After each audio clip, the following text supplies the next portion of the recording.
Hello, this is Odomne, and you're on the YouTube channel of the internet's most notorious ginger man, Thorin. Top lane is one of the three traditional carry roles in League of Legends, but it is the one that has most often been sacrificed either intentionally by players and teams or due to the meta Riot has introduced to allow one of the other two, typically mid is always carrying, and it's usually bot lane, to be played through and gain resources. So it's no longer been the case for a number of years now that it's like Season 2, where whoever the monster top laners were, they were always on a carry, they were always a guy dominating the map, winning lane, being very strong, thinking of people like Voyboy and Wicked and Reaper, people you just expected to smash the lane and be dominant top lane players with hard carry picks. From Season 4 onwards, you remember when the defensive masteries were buffed and we had all these champions like Dr. Mundo in the meta. We had the rise to prominence of championship winning top laners, but who were playing weak side, as it wasn't actually yet called, but we now would know it as, where they play away from you with the jungler.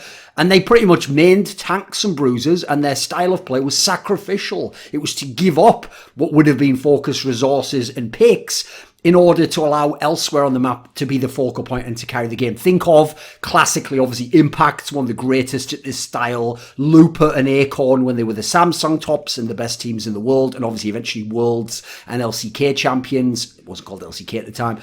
This is obviously with the defensive masteries being at their strength and all the rest of it. Now, once they retuned a lot of that stuff and made the game a bit more reasonable, a little bit more options, it became optional as to whether you played the carry in the top lane or carry style, even though it was still rarely, quite frankly, the most ideal style to play with, especially because so much of the game, let's be real, from like Season 5 through to, let's say, Season 7, was still about team fighting. It was still about being able to scale into the late game, but being able to play late game team fights, and so a tank just usually made the most sense. It depended if the Singer Halt was there for the junglers as to whether the top laners could get the chance to play some carries or just main bruisers when they wanted to. So as a result, top lane carries, that's more in the modern day. It's optional, but as a result, it's more on the team and the player, and quite frankly, their commitment to playing that style. You've seen a team like OG, who arguably has one of the best potential carry top laners in Europe, and almost never plays to that style or that strength. I mean, Vitality similarly, when they've had Cabashard and haven't been able to use that strength, and they've had to just play the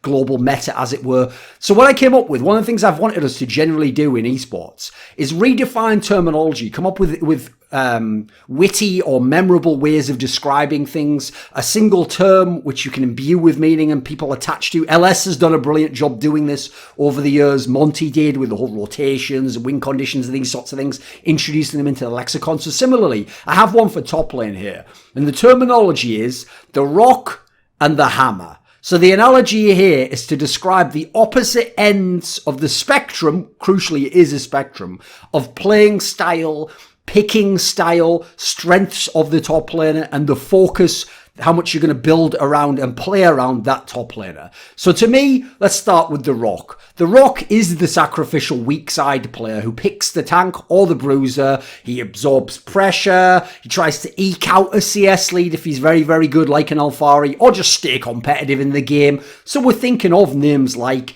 Impact, Gimgoon, the current winning world champion, Arome, especially when he first came into Mad Lions this year.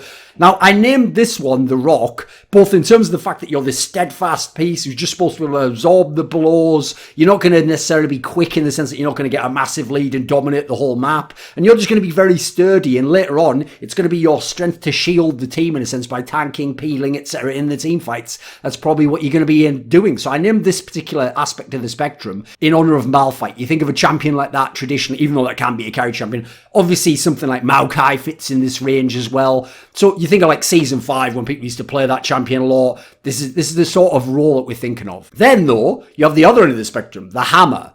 The hammer is obviously the carry top laner. This is the guy who gets his pick. He gets the most focus. That means jungle attention. That means ganks. That means people come roaming from mid lane and support to come and help him. He must get strong and likely win his lane in order to split push or to be able to dominate just with damage in the team fights due to the lack of a natural tank or tankiness in the composition that his team's probably going to be wielding. So I named this particular aspect after Jace, another prototype of the position. So we're thinking of, I mean, I'll just name some not all of them are great Jace players, but players who you think of this style. So the Shy, Naguri, Khan, Hooney, these are obvious names you could bring forwards. Forward first players who want you to play through them and they want the carry pick. So listen, just as cleanup or utility AD carries got their time to shine at certain points in League of Legends, particularly Season 5. I mean, think of people like Vardags and Hjarnan who were going deep in what was later to be the LEC in a world where they'd never be better than some of the carry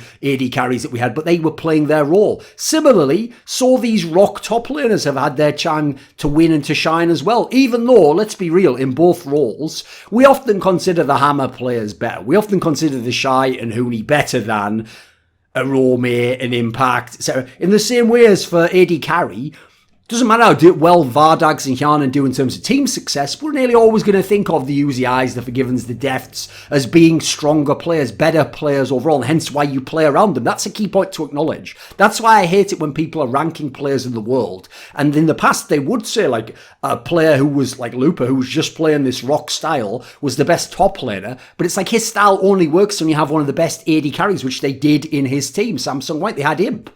Now, if you just put him with Hjarnan, you're going to have a nightmare. That global meta approach is not going to be as strong as you think. Meanwhile, if you'd have had Uzi there, or no, sorry, if you'd have gone the other way, if you'd have had like the Shy there, this is a different period in time, and then your options to have the cleanup AD carry, you want that instead. Like in that scenario, it wouldn't make sense to not play through them. So that's a key issue to bring up here, is you can't sacrifice solely to the meta depending on which one of these is emphasized. So for example, Season 8 Worlds, where yes, obviously the Hammer had massive impact. A lot of people said the Shy was the MVP of that event. I personally think it was probably Rookie.